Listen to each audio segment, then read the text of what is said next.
Hey guys, welcome back to the Motion Raceworks YouTube channel. Today we're doing a product spotlight on a product that's very near and dear to my heart and I've been wanting to do for quite some time.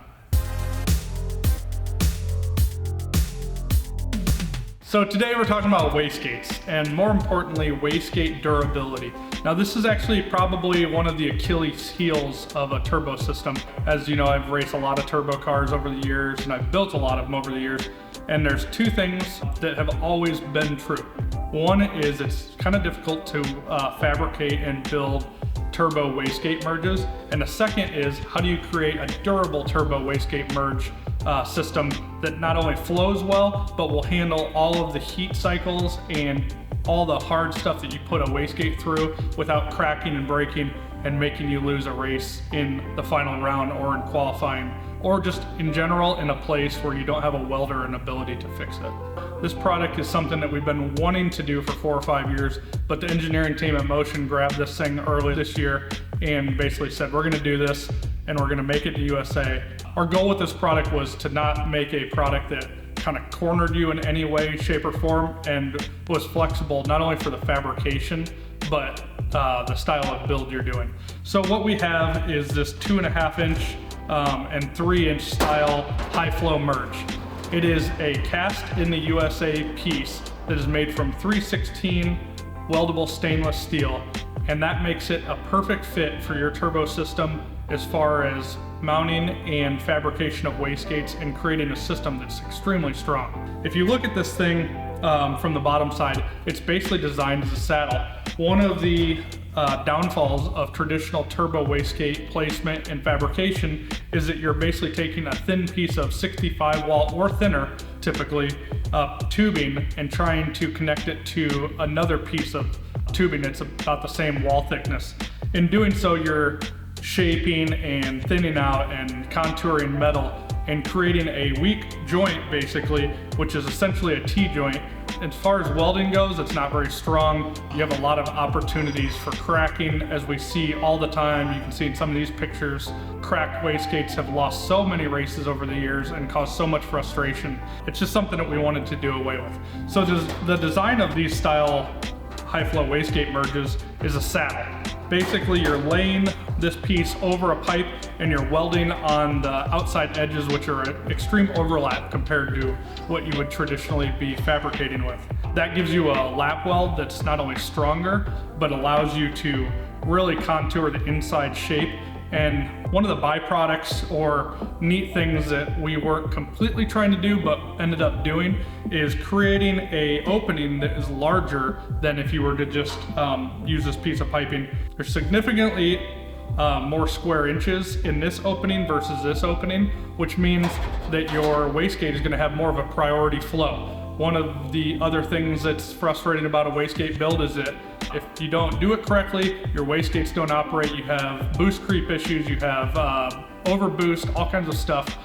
So adding more square inches in this is always going to promote a better wastegate functioning. These are available both in a 2.5 and 3 inch tube style. The 2.5 is designed to work with a 44 to a 50 millimeter style wastegate. It has a 2 inch outer diameter. What we wanted to do with these is to create a piece that's universal. We didn't want to back you in a corner as far as what brain you were using for a wastegate flange. So this allows you to weld the wastegate flange on it so that whatever wastegate you have, you can continue to use and you don't have to switch that. This other one is 2.8 OD, so it's perfect for a 60 to 66 millimeter wastegate. And same thing, weld that on there. One of the other things outside of durability we wanted to do is make sure this was lightweight. We know that this is a stronger weld and creates a stronger system, but we didn't want a bunch of weight hanging off the turbo piping so that at some point, if it fatigues a little bit, it doesn't create cracks further out. So we went ahead and lightened all of this. We made several variations to strike a perfect balance between weight of this and the strength it's going to create as a result of using it. So I have a few different style pipes laying out here. I have a 45, a 180, and some 90s. One of the neat things is that this is designed and works on the radius of any of these style tubes. So this 2.5 inch piece of tubing, forgive me for it being aluminum, it's just what I grabbed. This is gonna work at any section on the radius. And what it does is it creates a perfect weldable joint. It's a strong lap weld, like I said before. There's no gaps. You even have a little bit of flexibility to be off of plane on this. I think I can go to about right here before I start to expose any non-perfect joint. That gives you the ability not only to kind of move things where you need to have them, but having this on the outside of the radius is going to promote perfect wastegate flow. You're going to optimize the size of wastegate you have so you aren't putting 2, 3, 4 to 1 pressure on the dome of the wastegate to achieve the boost that you're trying to get. One of the other cool things about this is if you have a wastegate that you want to put on this 90, which is going to promote great flow, but the wastegate can't exactly sit right here, it needs to go over here, you can still weld a piece of tubing to it and extend it out. Now that joint is still going to be significantly stronger than what these joints typically are, and if you brace them, it's going to even be stronger yet. The main thing is that the style of weld joint that you're using at that point is much better than what you'd be using if you were just putting pipe right into there. As you can see with this 3-inch, it fits anywhere on the U, so it gives you ultimate flexibility as far as fabrication goes. Again, you can get it off plane slightly, which is very nice because with tight packaging, that's going to be definitely something you want to do. And then it also works on 45-degree style tubing. The 45 gives you a little less flexibility because of the way the radiuses work on them. They seem to flatten out real quickly. So it does work on them, though it has to be about perfectly placed. The 3-inch 60 to 66 millimeter is designed to work on 4.5-inch centerline radius style tubing, as that's very popular and a very popular centerline radius.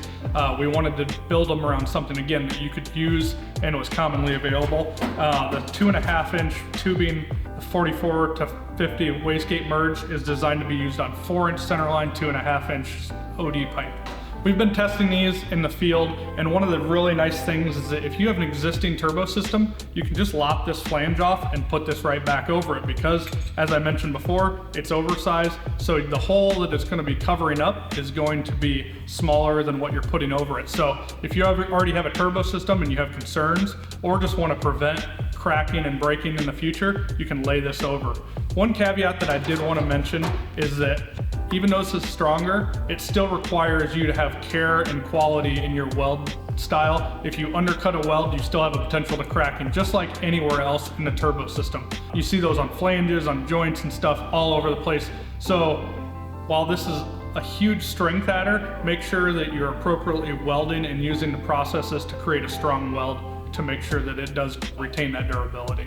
Like I said before, these two are available now. They're flying off the shelves. I don't say that in a sales way, but these are one of the processes that we can't control in-house. They are cast in the USA, but we're basically going to try our best to keep up with demand and production needs going forward. We may potentially create some other sizes and designs in the future, but we're gonna need those, we're gonna need some feedback from you guys so that we can adequately adapt to the environment, what you guys are hoping for. Thank you for tuning in, guys. This is day 5 of our 10 days of new releases.